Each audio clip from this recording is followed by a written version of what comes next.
Hello, everyone. Good afternoon. Um, as you can see, you might have received a notification about the meeting being recorded. If you want to agree, you will have probably to turn your camera or microphone on and off. Yeah, on and off again. So welcome everybody. Welcome to this session on CV building and personal branding. We have here Michelle. The presentation will last about 45 minutes and then we can have some space for a Q&A. You can either keep your questions for the last 15 minutes and raise your hand, or you can write them directly in the chat if you're scared of forgetting them or if you have money, and we can answer them at the end. I will leave the floor to Michelle and enjoy the presentation. Thank you, Michelle. Thank you, Margarita. Hello, everyone. I am so excited that you are all here and made it on time. I hope that you're able to see my presentation. So let's get that out of the way real quick. Can you see my screen? Yes. Let me know in the chat. Okay, cool. Okay, that way, because once I go in there, I won't be able to, I think, see the screen where I can see you all. Okay, perfect. So like Margarita was saying, this is going to be all about CV building and personal branding. My name is Michelle Carrizosa. I am a former analyst and program manager at Amazon. And I very recently, well, around 3 years ago, I became a tech career coach. And now I currently work as a lead program manager for this program, but on the other side of Margarita and all the girls at Women for Cyber over at INCO, which is a nonprofit organization here in Paris.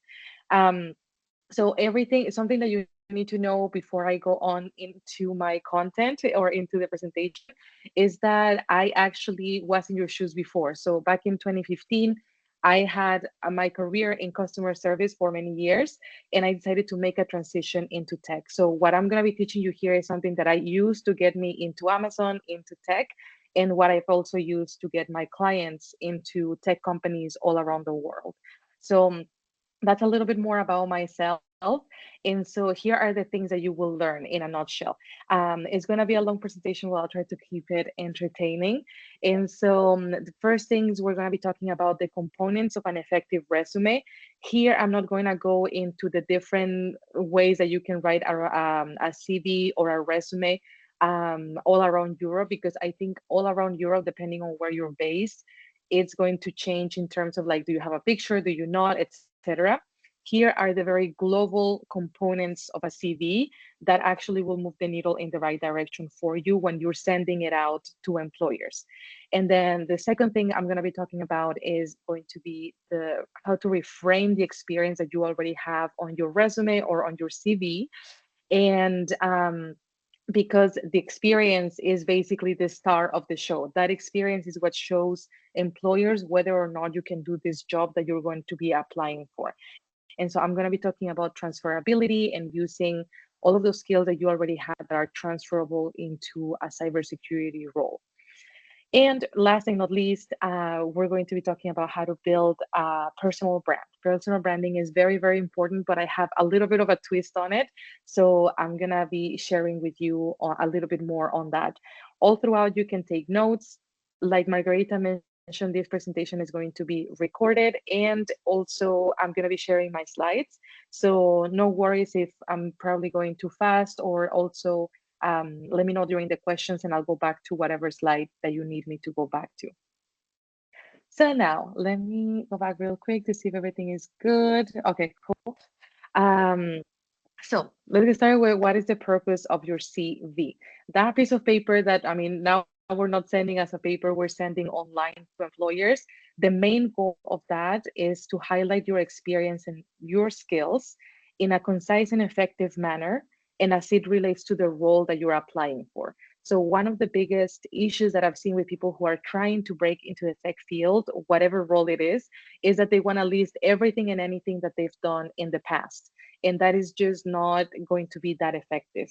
So I'm going to be sharing with you how to keep it concise and how to keep it effective in a way that if I am a hiring manager or a recruiter, when I'm looking at your stuff, I am able to see right away how you're able to do this And more than anything, it really flows and it takes my eye from top to bottom. And so for us to that, for the resume or for the CV, for that to do that, we're going to get started with the very first component of a CV, which is the very top part of the document, which is contact information. Here, I recommend that you put your full name in caps, just because that attracts the eye of whoever is looking at your resume. And then putting very basic information like location. You can just put your country. If you are applying within your country, you can put your city and your state. That is up to you, but not full addresses, nothing like that here. Your email address, a phone number, and a LinkedIn handle if you have a LinkedIn profile. So basically you want to make it easier for them to reach out to you if they like what they see next. And this is the section where they can only just click for them to email you or check out your LinkedIn profile.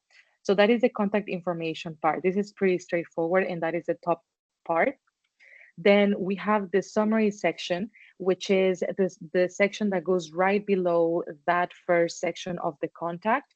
And this is just to provide a little bit of an overview to whoever is looking at your resume about what is to come. And so here I shared with you a little bit of a template that I've seen works really well. And I'm not sure if you can read it depending on the quality of the slides over here. But basically, I included a few sentences because this has to be really succinct. You don't have to write your entire life there. Again, focus on the fact that these companies are looking for something very specific. So then you can put here whatever job title you have. I put it in parentheses, the different things that you can just plug in into this template that I'm sharing here. That way it's a little bit more effective for when you're sending it out. And this is the kind of thing that potentially you will have to do after this call, because it takes a little bit of just looking into the experience that you already have, the transferability of it, how it applies to, for example, a SOC analyst role, and then just plugging in there. But the idea is, yeah, not to mention everything and anything that you've done in your career, just a quick summary, just as the section is called. And now we go to the experience section, which is right below that summary. Again, I want to repeat it many times throughout this presentation. That experience section on your CV is the star. Basically, you is a deal maker or a deal breaker if you don't know how to leverage it. And I have a whole different section on this presentation on how to reframe your experience, but this is the format that I recommend. So again, just naming the section, putting or inserting the different roles that you've had in a chronological order, starting from your most recent one. And then for each one of them, putting the title, the company name, the location, that can be again city and country there, not a full address, and then month and year of when you ended. And then you will have different bullet points be below that. And I'm going to be helping you how to write those bullet points more effectively so you can stand out when you're sending out those resumes to employers. Let me go back. Okay, cool. And now let's go back to, and then below, then you will have education. So from here, I always recommend that you put anything beyond high school. So not putting high school, putting, if you have a bachelor's degree, go ahead. If you have an associate's degree, if you have any other type of degree that are important and applicable to put in here, you can go ahead and put that there, like in the template here. So just the organization or university name, the type of degree that you got. It can be bachelor's, master's, or depending on how you're calling that in your specific country. This is more specific to the US. And then inserting your graduation date only. There's no need to put anything else here. Another thing that you might put, since you are in this program, is actually the cybersecurity certification that you're doing. So you can put it here because it's applicable to the roles that you will be applying for.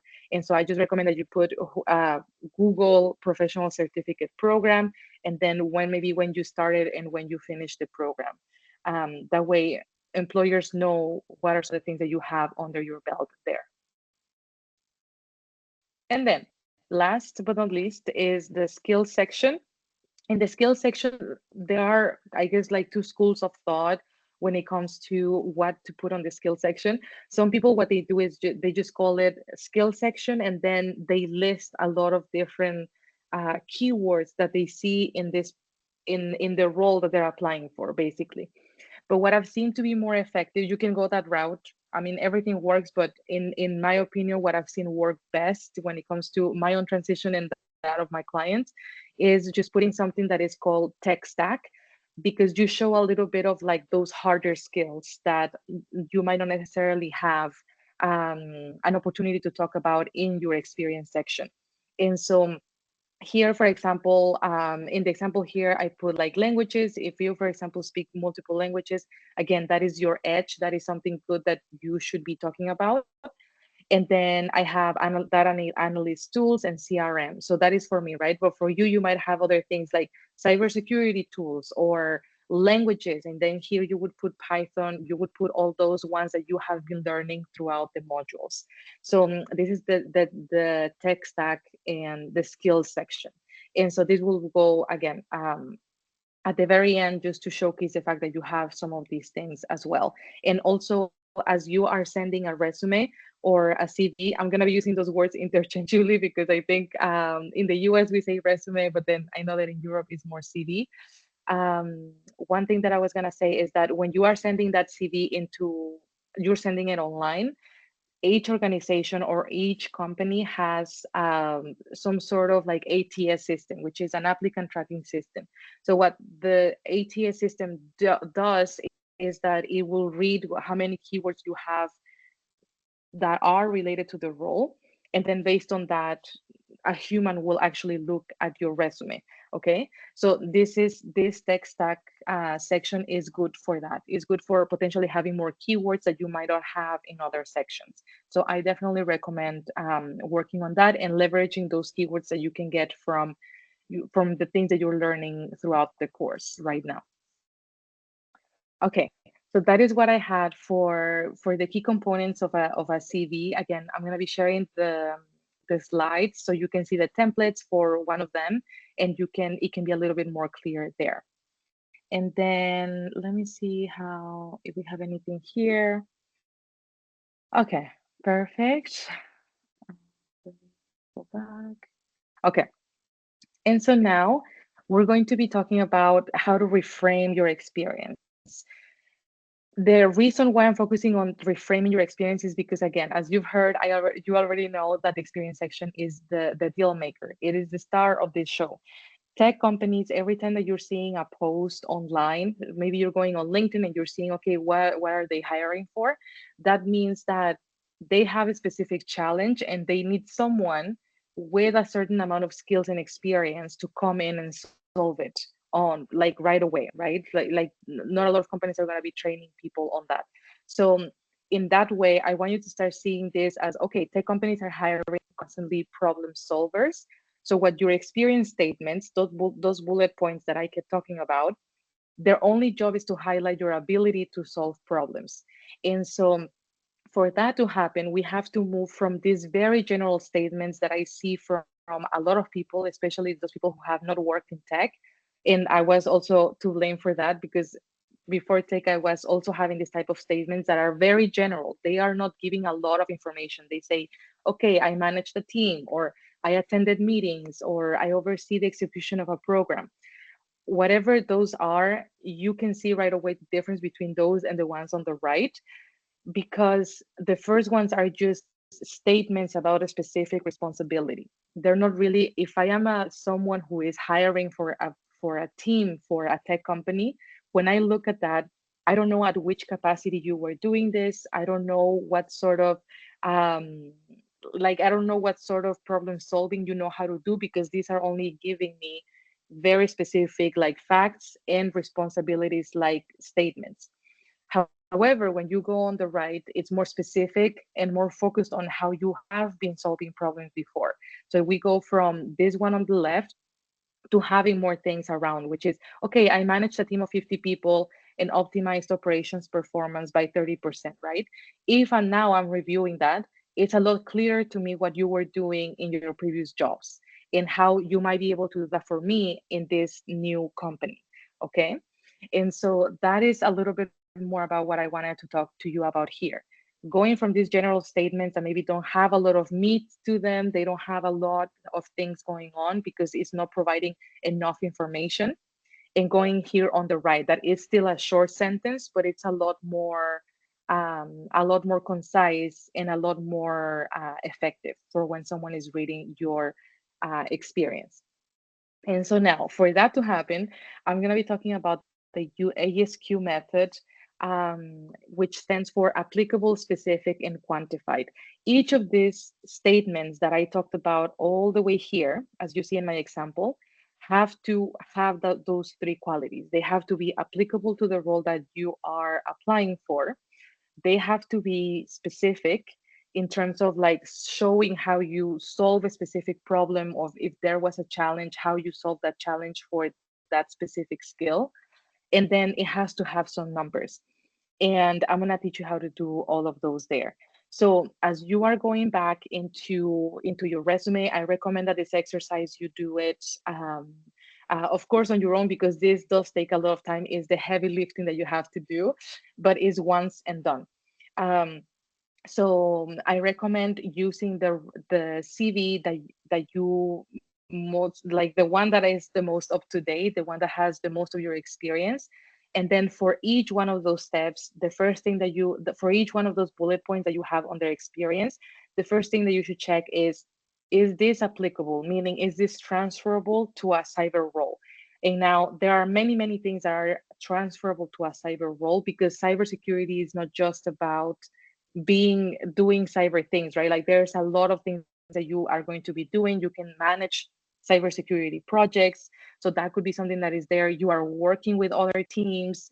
You are potentially working with a queue of tasks. So a lot of things that you have potentially done in the past are applicable to this role. However, if there are things that are not related at all to a cybersecurity role or to any role in tech that you are applying for, I recommend that you remove that bullet point, because it's not, even though it's impressive or even though it's something that you might feel really proud about, which is great, it might not move the needle in the right direction for you when the human is looking at your resume to see if they will move you to an interview or not. So that is just the first thing. Is it applicable? Is it not? Is it transferable? Can I tweak it in a way to make it transferable, etc.? And again, one of the things that I will keep mentioning over and over is that when I broke into Amazon as an analyst, I had never had that title before. All my titles were customer service representative. So I definitely learned the skill of being able to make things look transferable to many roles, because everything at the end of the day is transferable. It's just really looking into the lines and seeing how can knowing this skill help me here in this new role. Okay, so it's being willing also and open to look a little bit deeper into your experience. um, Let me see. Okay, and so now going to the step by step, how you're gonna do if you are going to have this type of statement. For example, if you have a really general statement on there, it might say, okay, I manage a call center, right? And so what you want to ask yourself is trying to go a little bit deeper into understanding, okay, what did I do here? Is really focusing on the challenge, right? Okay, what are some of the challenges that I was presented in around managing a call center up here? And so for me, this was low productivity. And so I just put it there. So this takes a little bit of like writing somewhere so you can get into the flow of things. And then you can say, okay, if I encounter low productivity around managing a call center, what are some of the tools and skills that allowed me to solve those challenges, right? Here for me, I could have written many things. I decided to focus on Gravity Flow, which is a workforce management tool, but I could have said, I don't know, like team management or program management or something else, right? So depending on what skill you want to showcase here, again, the skill has to be specific to the role that you are applying for and some of the skills required there. And then the last but not least is the part which is all about data. So what are some of the things that I can quantify here? Can I quantify the number of people? Can I quantify the percentage by which I actually increase productivity? Um, but in general, you can quantify about anything. You can quantify salaries, you can quantify people, you can quantify amount of projects, you can quantify grant amounts. So anything that can be quantifiable, you can quantify here because it will tell a better story. Going back to my example here, it's better when there's more numbers all around because they will be able to see the impact that I was driving at this organization, right? And so just going back here to my examples, you will see, I'm not sure if you're able to read it, but otherwise I will read it online. I would read it out loud. For example, here I say, okay, developed and managed a multi-million-dollar program to ensure 500 partner success on AWS, right? For example, but each one of these sentences have a number. And you see that in some of them, I have like three different figures on here because I'm trying to really quantify things so it's a little bit more clear.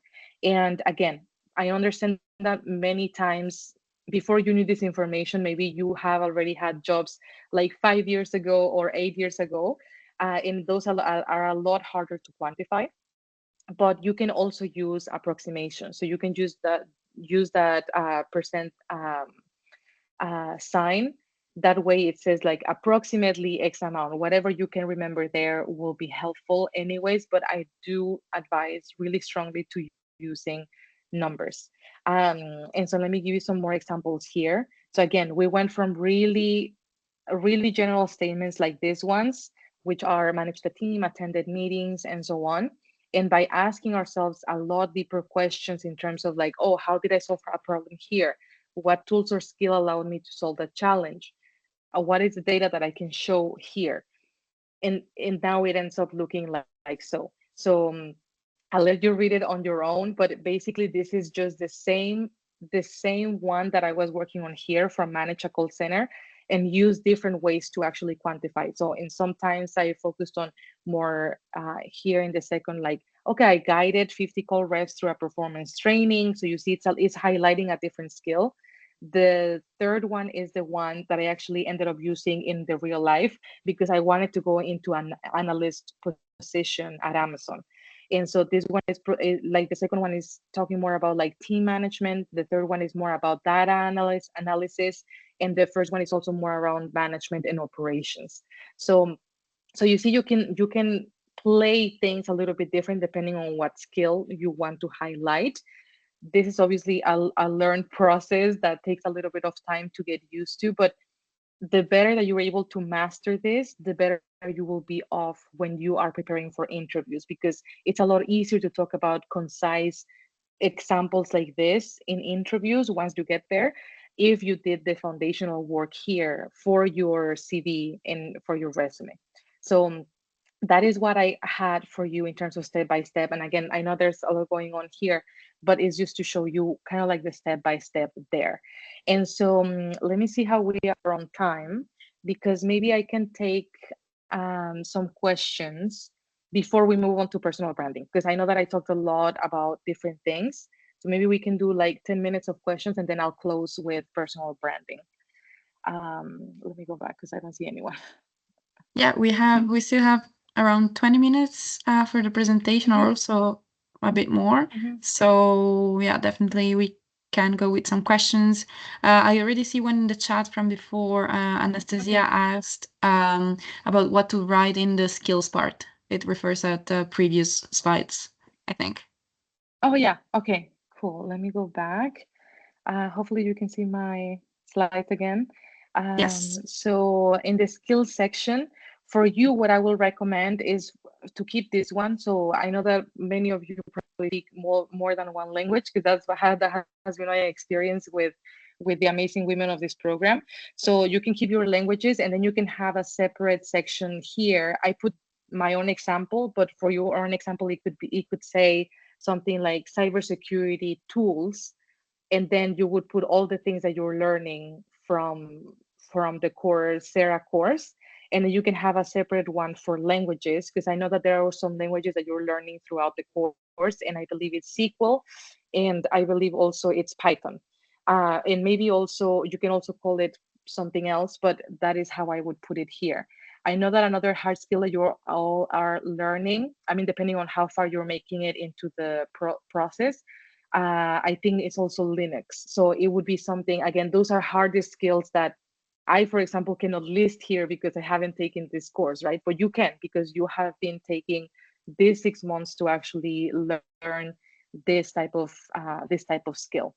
So that's how I would do it here. You can organize it and separate it in different sentences as you want, but it's important to have them there because you guys will have more hard skills to showcase on here. Perfect. And Sophia asked, what if we don't have work experience yet? Okay, Sophia, do you are you in college, or what is your current situation, if you don't mind sharing? Um, just because I think that even if you don't have work experience, there are always ways to have some sort of experience on there. In my own experience, when I didn't have experience, I started working a lot more with volunteering organizations. So I was using some sort of skill, that way I would put some sort of experience, because again, the work experience is not necessarily just paid experience, it's also unpaid, or maybe you're doing a project by yourself, maybe you are doing something else, you can definitely put here. But She yeah, is tell me in maybe a little bit university. more. Oh, She's okay, so finishing her maybe you're studies. okay, cool. So I know that in college, we're doing some sort of like projects. So you can definitely put those there depending on what sort of subjects you are looking into. And yeah, that's how you kind of have to go about it. If you have done any internships also, you can put those there. But yeah, so back when I was in college or in university, I was putting definitely a lot of the projects and the volunteering that I was doing before I got ever any paid work experience, and kind of like make that work. Yeah, so that will kind of push you to do more of that external work at the beginning. It takes that. Yeah. Okay. Okay. And do you recommend to separate hard skills from soft skills? Let's see. I'm not sure about this one. So this one, it depends. So I do recommend that the bullet points that you're writing are a little bit more around. I mean, you're also putting hard skills and a combination of both. You're always putting the name of a specific tool that you're using, but you can definitely put both there. And again, as long as everything that you are listing below those things is applicable to the role, there shouldn't be an issue for me there. The only issue that I have sometimes with people adding maybe other sections is that we tend to put things that maybe are not necessarily going to, again, move the needle in the right direction. So yeah, as long as if you the hard skills and soft skills, as long as each one of those lists are applicable to the role that you're applying for, you should be completely fine. Yeah. Perfect. And the last one I see here is if we cannot put bullet points into the experience due to lack of space, can we make one or two phrases with the bullet points and put that? And also, how many pages should usually the CV be? Okay. Let me read it. Is this a long one?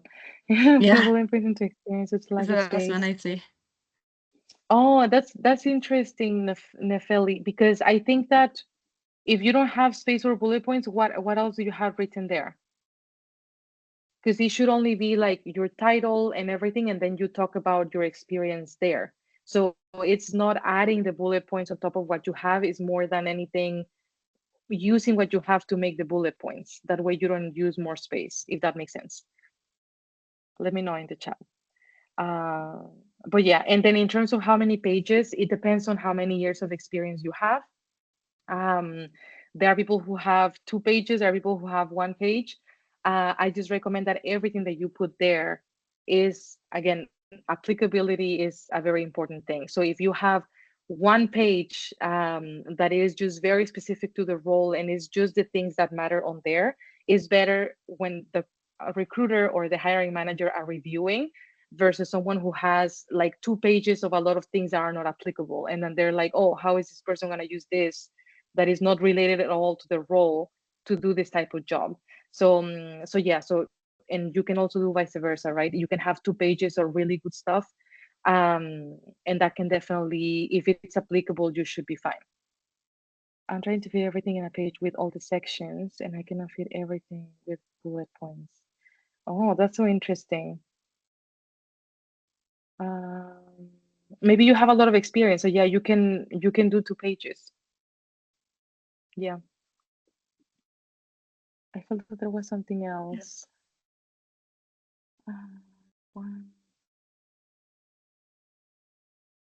I think we answered everything How so the far. employee. There was one from Anastasia, maybe. How the employee will find the proof of proven track of record if he was in a different country. Uh, I'm not sure I understand the question.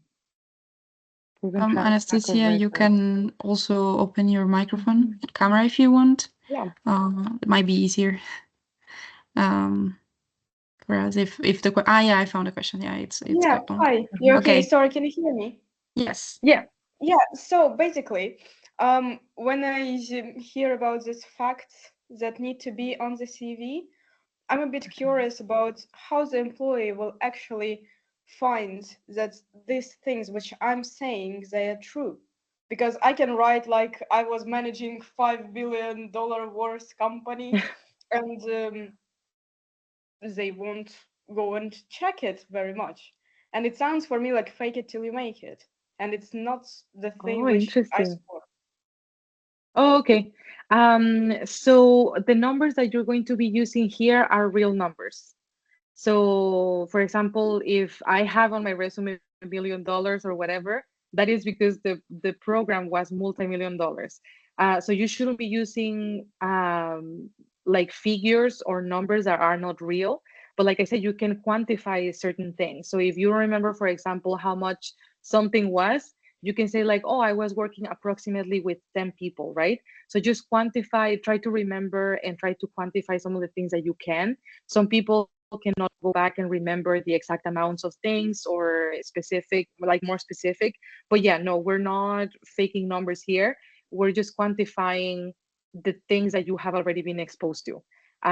If you're able to quantify those, so it's like going back and trying to remember and trying to quantify those figures, because yeah, those figures have to be real. Mhm. Yeah, sure. Thank you very much. Yeah, you're welcome. And then we have Maria. What if the CD is more than 1 or 2 pages? Is it too long? I know, I know. I think that oh my gosh, someone says that there was a CV of 50 pages. That's So a like I lot. said, okay, that's a lot. That's a lot. So again, I think that many employers, especially at tech companies, because I know how they operate, their time is very, very limited. So after you pass the ATS system, so like the applicant tracking system, if you hit some keywords, then they will look at your resume. And many times, because they only have a few seconds to go through, they won't necessarily go through all the pages. So I recommend that again, the system that I'm presenting here is to keep it really simple and to showcase right away the things that you are able to do and presenting it in a really concise manner, telling a better story with numbers if you're able to quantify things there, because the more text that you have or the more pages that you have, the least probable is that you will have that you will probably get or hear back for an interview, especially in tech. In tech is very, it has to be really concise and really specific to the role, shorter sentences like the ones that I shared. um, and then kind of like running with that, because for them it's a little bit of a red flag if they see too many pages. It's just not how we roll in tech. Everything in tech is lean inside. So yeah, so I would say I would say try to keep it. And again, everything that you're putting on there has to be specific. So if you have some experience, I don't know what example to give you. I feel that, so for example, when I was moving from customer service to my analyst role, I was putting only the things that I was doing that in my customer service role that were data analytics related, and everything else, like for example, like, oh, I'm answering calls every day, or I'm doing this other thing that is not related to being an analyst, I was not putting those things there, because even though I have been doing them, they don't need to know about those because it's not a skill that I need to highlight for me to be successful at this role. So that's how you need to see it, like kind of like nitpicking a little bit more the things that you're putting on there. And I am sure that you are going to be able to shorten it out if you remove those things that are not applicable. Um, and then let's see, I was told to keep 2 pages in all the job experience older than 10 years from now, not put on CV. Yeah, that's another, Gabriela, that's another thing that I would recommend. So if you have more than 10 years of experience, just put the 10 years and not put it like more, not put beyond the 10 years. Because again, it has to be some, not only things that are applicable, but things that you've been doing recently as well. If I did something 20 years ago, it's not going to be as effective for me to sell it on a resume. Um, so yeah, so that is a good tip that that you got there. And then let's see how we are on time. I think we have time. For a career changer, do you recommend Yeah. explaining a bit when they want to make this transition in the summary? Yes. So in the template that I shared, you will be able to see that it's a little bit related to, okay, these are the things that that I have that qualify me for this role. So I will recommend you to look at the template that I put on the slides. um, I personally though didn't really talk about this in my own summary when I first transitioned, because for me I was like, look, I already have the skills, these are the skills, I sent it over, and I just didn't explain it too much. For me, it made me feel a little bit weird about it explaining it, because even though it's a career change, okay, it's talking about the fact that you are using your transferable skills to make that happen.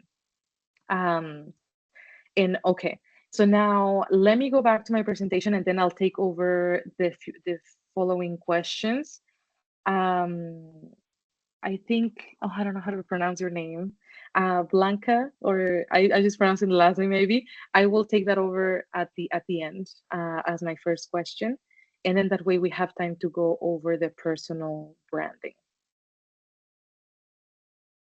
Great. We can still see your slides. Yeah, perfect. Yeah, okay, perfect. Thank you. Okay, so now we're going to talk about personal branding, because personal branding, as someone was mentioning, is also really important when it comes to making a career transition. And so this whole thing about personal branding is just the same idea as to how having actually kind of like when a product has a really strong a strong brand, they sell more products, right? Basically, that's the idea behind personal branding. So when you're thinking, for example, of Coca-Cola, Coca-Cola, you all probably all know how what it looks like. It's a red bottle, maybe how it tastes like, and etc. So that actually showcases the fact that there's an increased trust there for us to choose Coca-Cola versus something else because their brand is really strong. And so now when it comes to the professional experience is the same, is the idea that if you have a personal brand around the things that you know how to do well and all this stuff, you're going to be able to get in front of more opportunities. And not only that, but when you are talking to people, you can actually be thought of a specific way, right? And so right now, everyone in this room has a personal brand, whether you have been already working on it or whether or not you have not been working on it. It's just how you present that narrative that that is actually how you're going to optimize that personal branding. People already think a certain way about you, maybe at work, at school, in this program, depending on what are some of the things that you're showing up there. So, whilst doing personal branding today is more about the things that we want to be known for. And so it's going to be the two things. So the things that the skills, the experience, and abilities that you really want to be known for. In that way, you control the narrative a little bit more, and you also need a place to showcase it. So in back in the day, it used to be going to a networking event, potentially in person, and then doing a little bit of a pitch, elevator pitch with everyone. So you would be shaking hands, etc. But now we have a better place to actually do this, because not only the people in that room can see you, but everyone literally in the world, or in Europe in this case, could potentially see what you bring to the table and who you are and the brand that you're presenting, professionally speaking, and then present any opportunities for you there. So this will be the two combination things that we're going to be talking about. So And again, we're going to be doing some sort of LinkedIn work here. I mean, you can do it at the end of the call, but it is the place that you will showcase these skills, experience, and abilities that you want to be known for.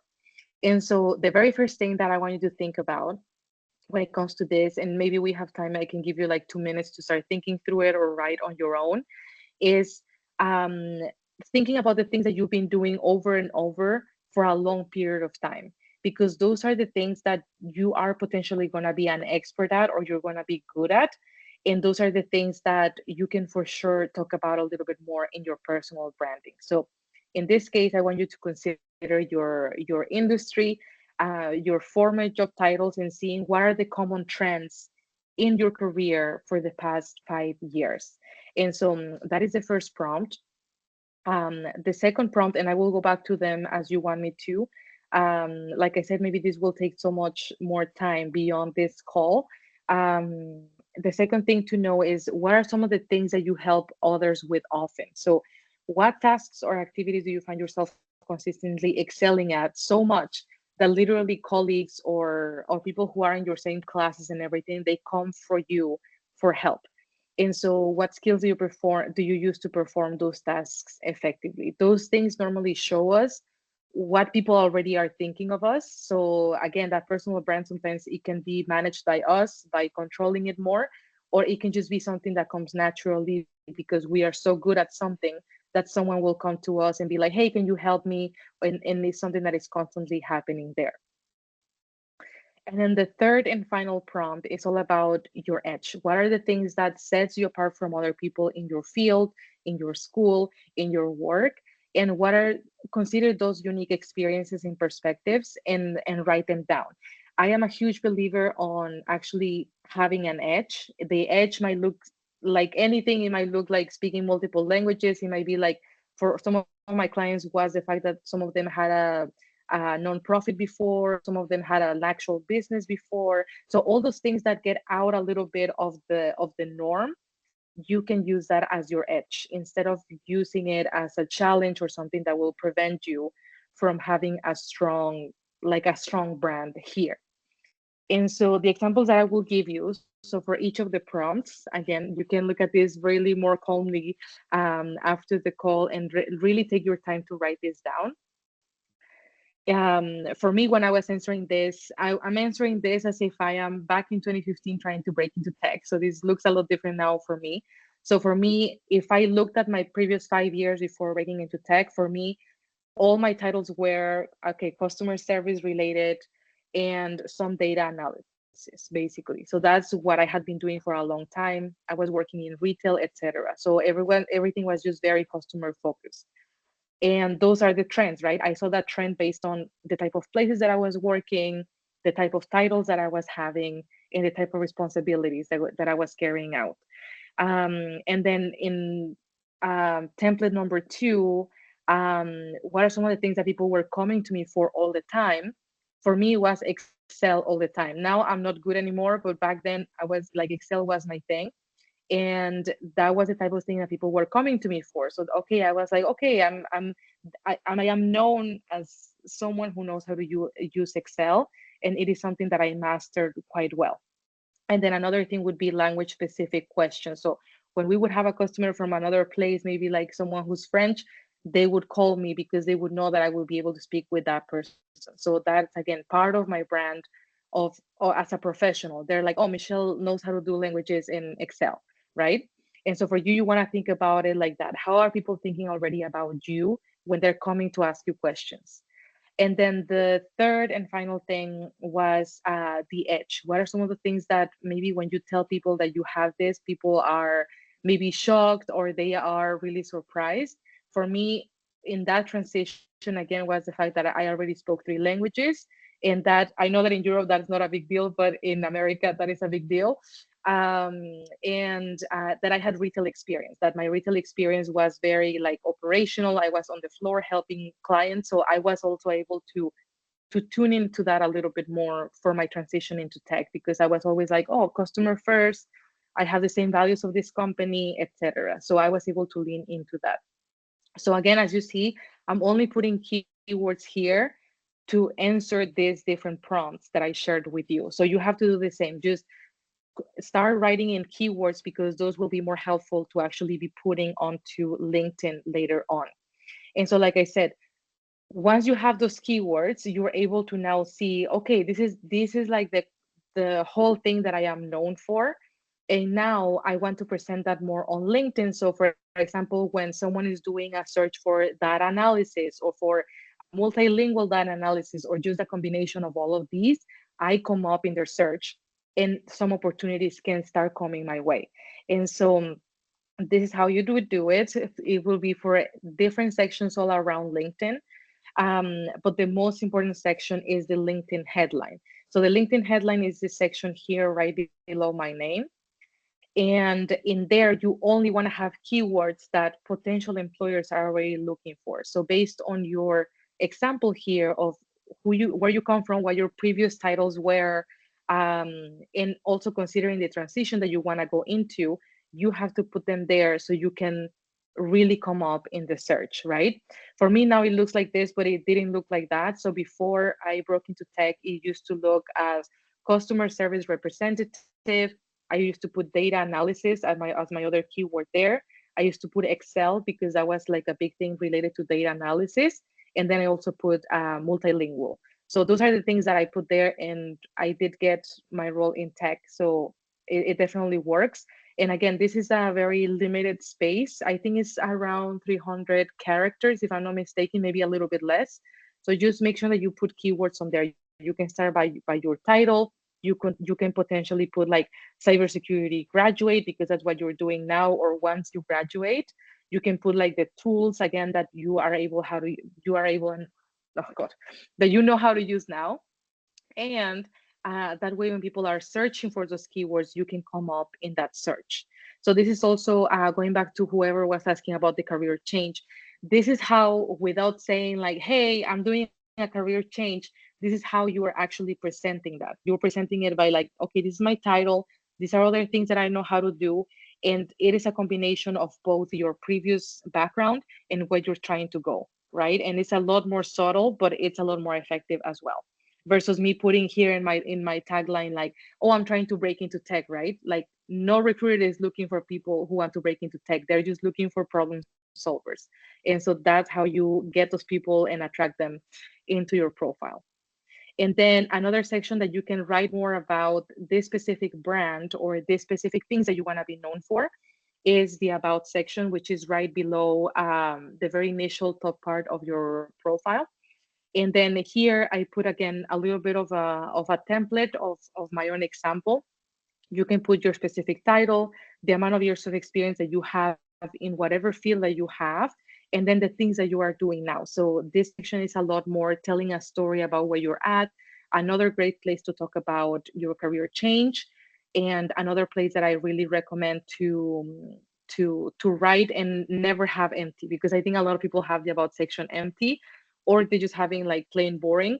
So I recommend that you write a little bit more like you speak, and telling a little bit more about yourself to those who are visiting your profile, so you can increase your chances of being reached out to for an opportunity.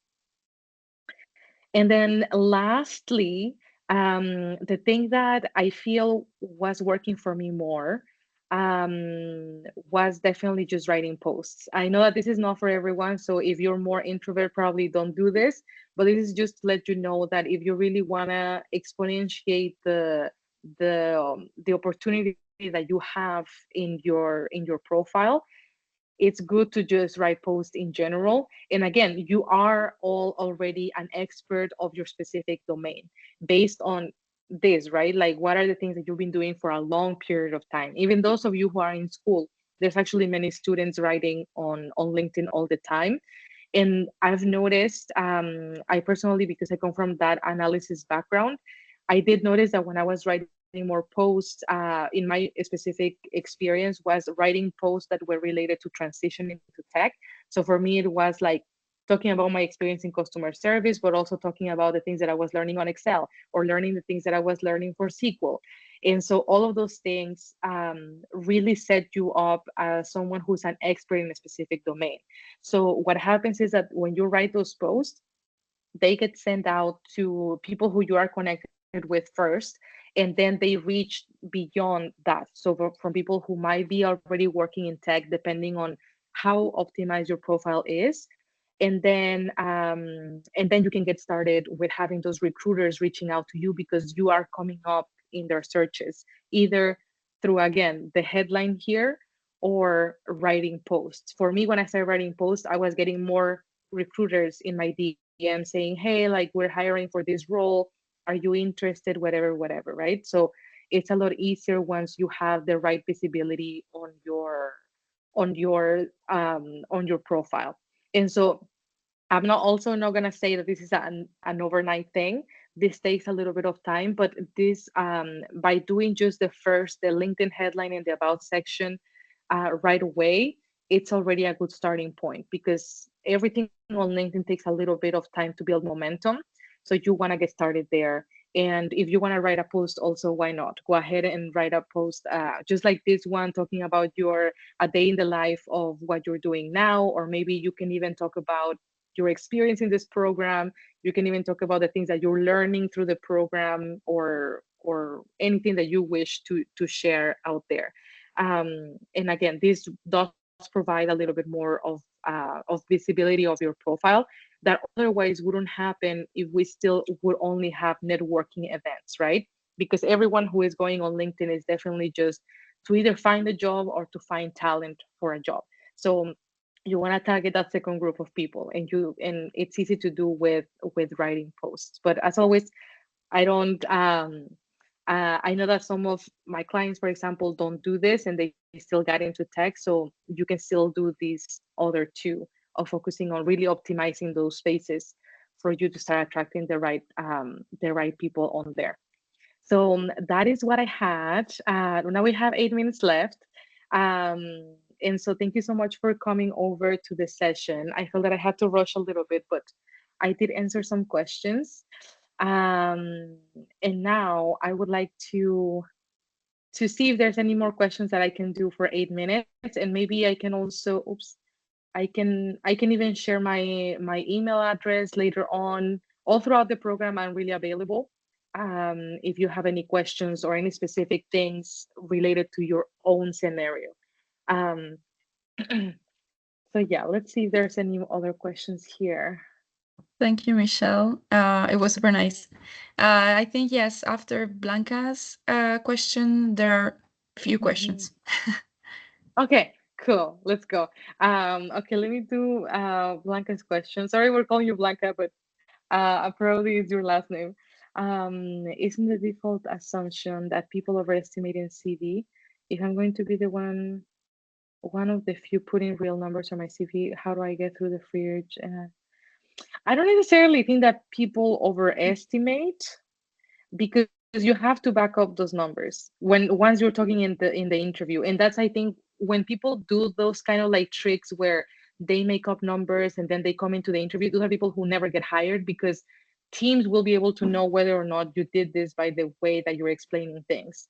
um, so I would say just go with real numbers, no lying here. They can take it if they want. If not, there will be a company who will. That has always been my approach. So yeah. So if for me, they have to see the real impact that I was driving, and if they don't like that, then that's fine. Someone else will probably look into that and be fine with it. And again, my numbers back in the day were not impressive by any means. So yeah. So you can work with what you have. And then we have Anna Blue. Oh yeah, exactly. Anna Blue. Yeah, the thing about the career change will also be asked in the interview. This is not an interview session, but what I will say is to not let this be an issue. Yes, you are all changing careers. Yes, I was also changing careers, but it's not an issue. Like, you already have the skills to back it up. Like, you're transferable, plus the things that you are already learning that many people are not. So lean into that a lot more when asked about why are you changing careers during the interview. Um, then we have Maria. Okay, when some of our tech skills, P, Excel, are outdated, how shall we present ourselves in relationship to that? Shall we avoid including them? Shall we have mentioned that currently we're not experts as before? Um,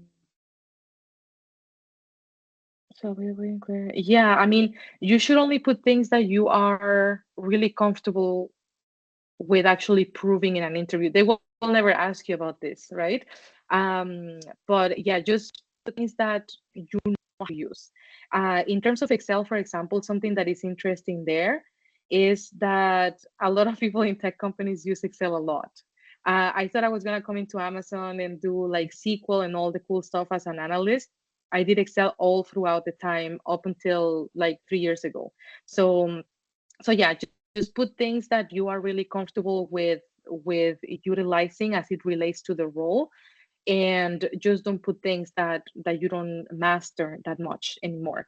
um but yeah, so for example, now I don't think in my real resume I have Excel anymore, because first, I'm not going into data analyst roles anymore, and second, I forgot a lot of it, so I wouldn't put it there necessarily now.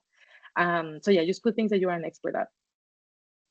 And then, do you recommend to share on LinkedIn the certificate from each cybersecurity course? Constantina. I definitely would, especially if you, again, you want that good visibility, or at least even you start connecting with other people in the cybersecurity field. This is a great way to go about it. And just being like, conversational type of thing, saying, hey, I completed the first module, I learned this, this, and this.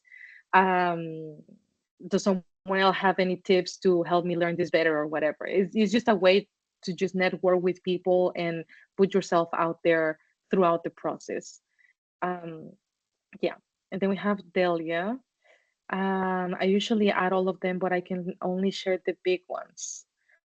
Um,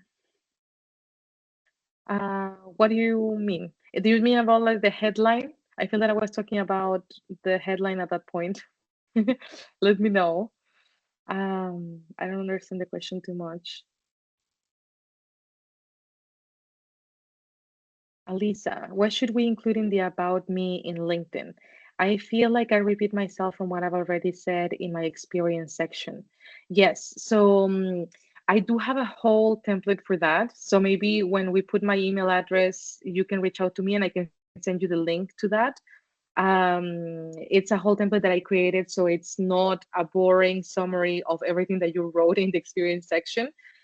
So feel free to reach out for that. But in general, I say to have a really catchy headline of that section, and then talking a little bit more about kind of like maybe the philosophy that you have at work, the things that you're wanting to do, even the things that you're enjoying, for example, now in this program in cybersecurity.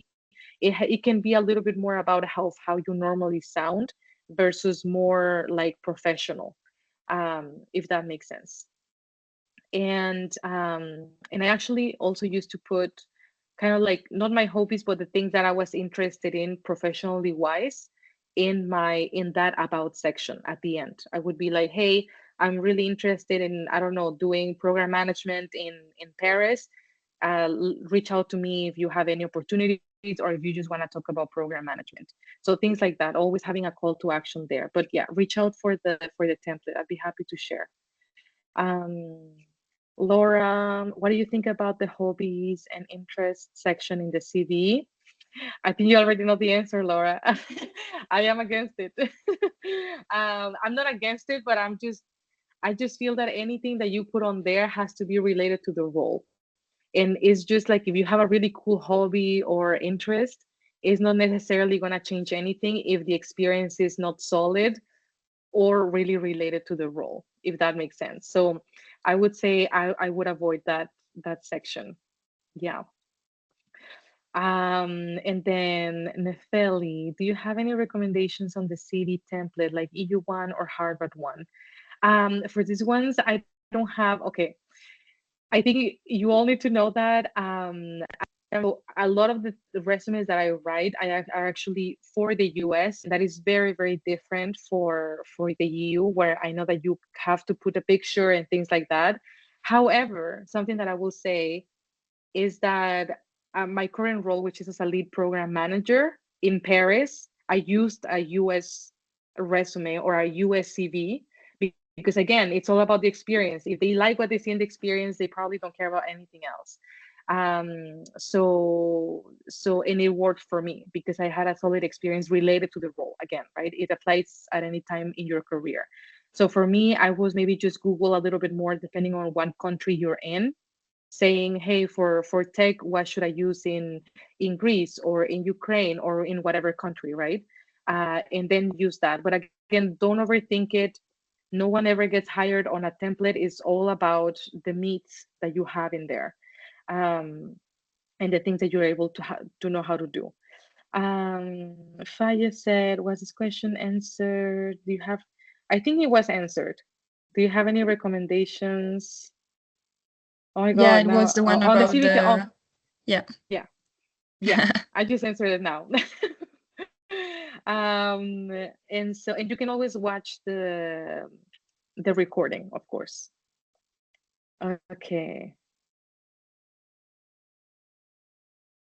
Yeah, I know you're right. I know, like I said, I know there are many cool things that we can showcase there. But in my experience, maybe it's better to say that, like this kind of thing, for example, I just said maybe in a cover letter, or maybe even to connect or create rapport when you are coming in for interviews. So it's just not, I just have never seen anyone get hired into tech based on this section of interest and hobby. Um, but again, if your experience is solid, you can for sure add it. It's just that, again, they don't have time to make the connection between like knitting and crocheting, related to the role, right? Like that is something that you know because you know how to do it, but it's not something that they might necessarily have the information. They might not have the time to actually make the connection there for you, especially when they are taking just seconds to go through it. Um, yeah, so I think those were all the questions.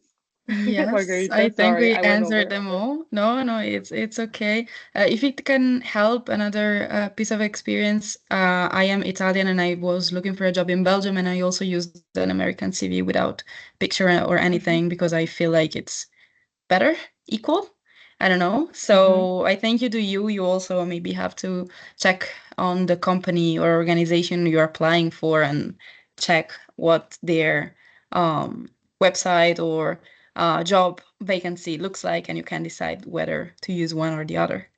Yeah, But I think the American one is widely accepted in Europe, at least for yeah, English exactly. speaking jobs in big cities. I Yeah, think it's okay. yeah. And Um, again, many tech companies are global, so they will, many of them will read an resume in English. So the simpler that you keep it, the better. So yeah, so definitely don't overthink that. As long as you have solid experience that you have reworked and rewarded a little bit more.